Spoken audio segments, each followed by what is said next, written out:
Ato pud tilawan ni guys no kining isa po sa gipilahan diri no halos tulo ni kalinya no.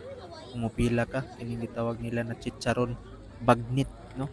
So mao ni siya ang proseso guys no masilib lang gyud nato ni siya open kayo makita nato og gimikos-mikos na ni kuya ang mong chicharon no. So syempre baboy ni siya guys. O grabe gyud ka lami kayo tan-aw no. Labi na sa gulan gyud nato ni og kanang halang kayo na suka. So mautod na nilang baligya guys oh. Piso per gram no.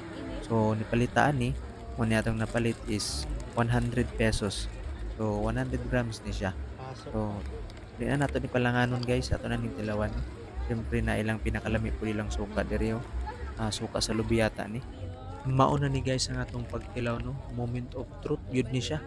So ana gituslo na nako sa suka og paminawin na lang ninyo guys. Pabati man ninyo ni oh.